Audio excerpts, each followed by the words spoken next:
Good morning and welcome to Dogwood Life. So today we're doing something a little different today. When we bought our house, it did not have a bathroom fan. We would like it to have a bathroom fan. So that is my a project for today. Do I know what I'm doing? Not a clue, but we're going to try it anyways and we're going to see what we can come up with. So this here is the product we have bought as far as a fan goes. It is a NuTone brand. We bought it at Home Hardware. It was relatively quiet for what it is. I think it's going to work well. Then to go along with it, we bought this bathroom fan vent kit. It includes a slinky hose to be able to go from the fan through the space and the wall to the exterior, and it has a flap valve to, in theory, keep elements out. So it's going to be a bit of a project as we go through this today, but we'll take you along with, and we will see what we can come up with. So our trailer is set up a little different than what I'm used to seeing. The hot water heater is actually only accessible from outside. So there's our panel that our hot water heater is in behind. We're going to remove that panel. Hot water heater is in there. Straight behind the hot water heater is the vanity where the sink is. So I'm going to go into the wall above the sink and come straight out above that panel. And that's my plan. We're going to see how it unfolds.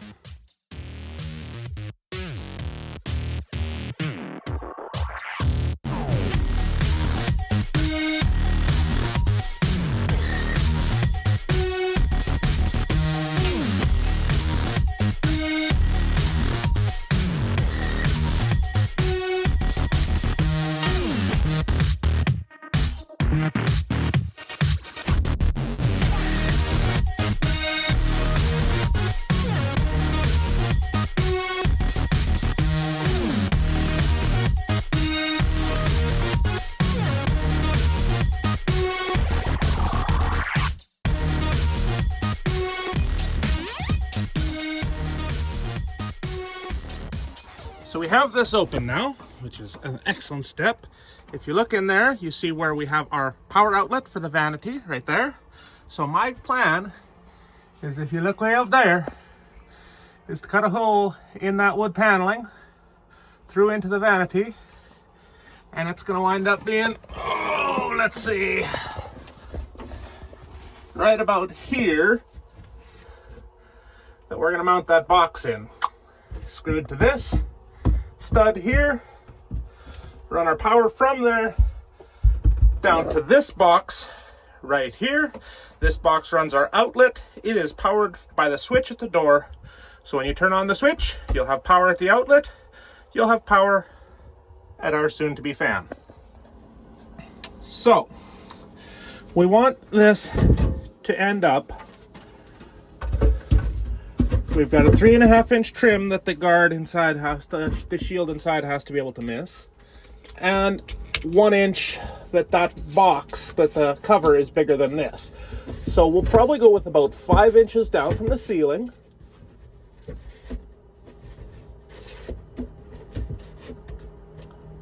About like so. And then I've got a Sharpie, and I'm just going to trace around it from this side, so that I can see where I need to make cuts, holes, and anything else that needs to be done for this to fit in here.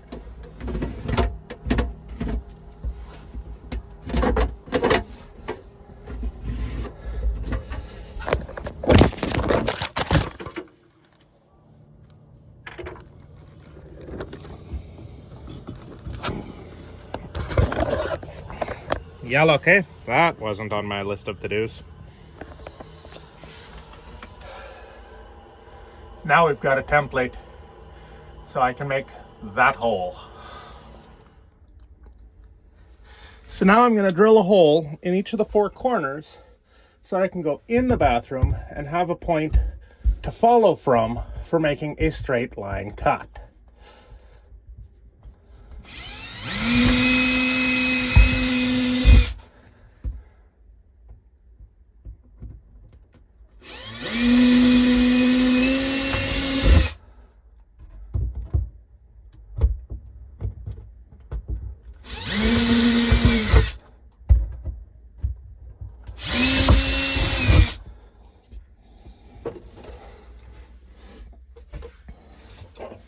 So now I can go inside with an X-Acto knife and I can cut along the edges of that. I'll take my Sharpie again and I'll mark it from the inside, and I just have a better space to work on to make this hole.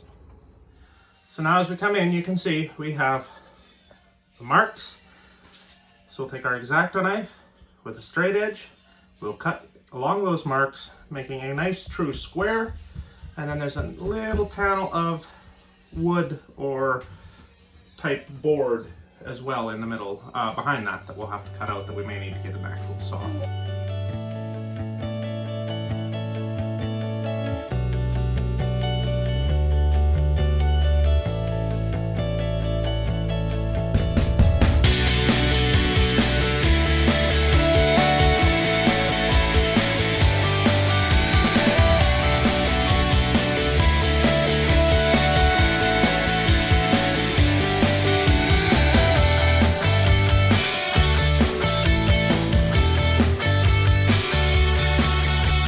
Alright, so we were able to finalize our hole. It was double layer panel board. Remarkably hard to cut through with an X-Acto knife. We improvised a little bit. So we have our hole. We have that started in there. I'm going to go back to the other side and I'm going to place my set screws where this is going to mount into. At that point, I will take this back out. I will get my wiring set up for that, for the motor and everything else, reassemble it, then it will go back into the wall to stay, and then we will be running our wires down and tapping into that box right there. Alrighty, so we're back at her. We have our fan assembly reattached with cord. It's going to go into the wall, and we're going to basically hard mount this part of it, and then we'll go back inside. We'll turn off all the power to where we're tying this in from. So all in all, it's coming around. It's actually going really, really well. I'm quite surprised and impressed. So we've got her all done, and if you take a look, it is wired in and it is ready to go. But with full disclosure, I'm not an electrician, so I decided to forego the recording of that particular part. It's not that I don't think I have it all done correctly. I'm not an electrician, so I don't feel like that's my place to be trying to teach anybody how to do it. There's far better people that you can watch for that particular topic. So what I'm doing right now is I'm just assembling our flapper valve for the outside with the pipe to go through the wall. And then we have the flex pipe that goes from the fan outside. So just a little bit of a game of Tetris as we put these pieces together. Why they couldn't have come assembled, I don't know. Maybe just so they could put it in a smaller box. I don't know.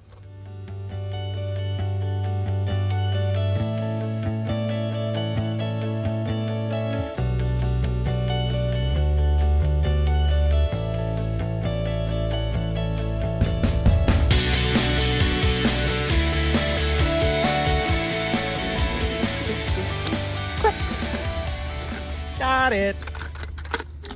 So again, these are all weird. Most of these fans will come with a 3-inch output, but every kit I found for plumbing these came with a 4-inch tube, so it's a little bit big.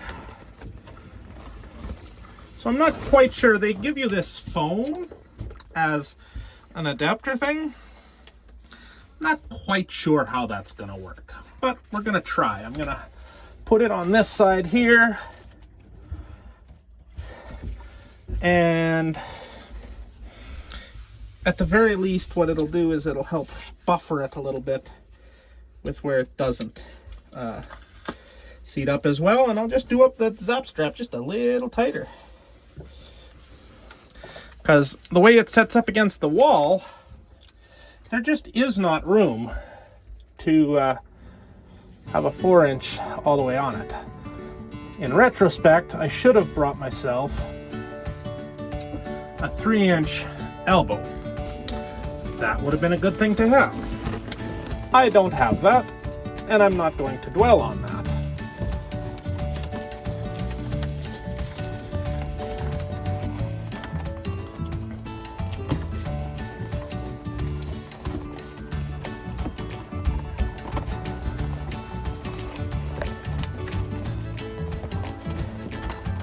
is going... Oh, there's a screw there. That's what's fighting me.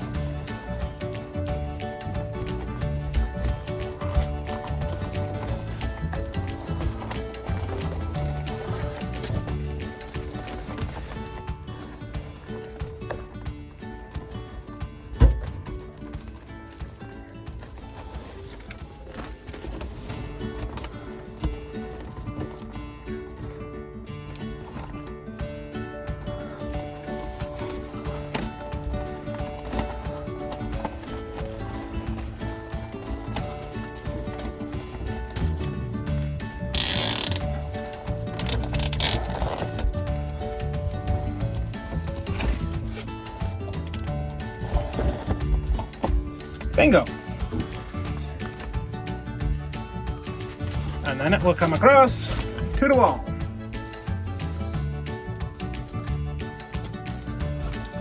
About like so.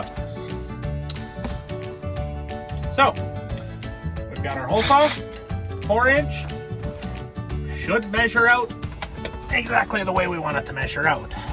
We're going to take this, figure out roughly where we want it, about like so. Make sure that it doesn't interfere with anything out here, and it doesn't.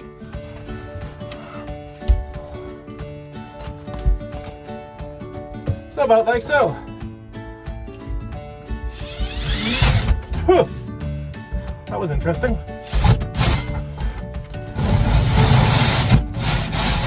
I hope I'm not right in a stud. That would suck. I do not appear to be right in a stud. That's good. Because I was kind of worried about that for a second. So what I think I'm going to do, I'm going to get my drill bit, just drill a counter hole and come in from the other side so I'm not fighting with the insulation. That seems smarter to me. Try with that.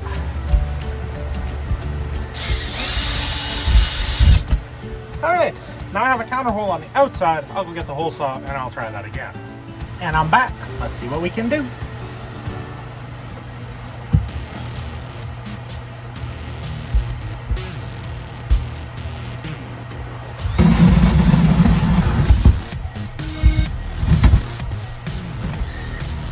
Cool. Not really as thick as the outside of our house is. Goodness gracious. Wow. That's questionable. Alrighty, I'm back. We have our tube, we have our hole. Let's hope they line up.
Okay. Hallelujah. But I do believe we've got it lit. Tube out, blows out. I'm tired. But what's left now is putting the covers back on, cleaning everything up. And yeah, I'm happy. So end result, we've got our fan in the bathroom. We've wired it in. When the light goes off, that power outlet loses juice, the fan shuts off. Lights on, everything comes back to life.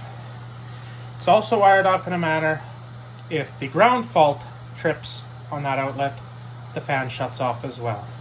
Necessary? No, probably not, but just a little bit of added reassurance It's where we have our showers. It gets steamy, it gets hot, moisture, condensation, anything we can do to help the situation and keep everything running smoothly. And you can also see with the open flaps that it is blowing out there.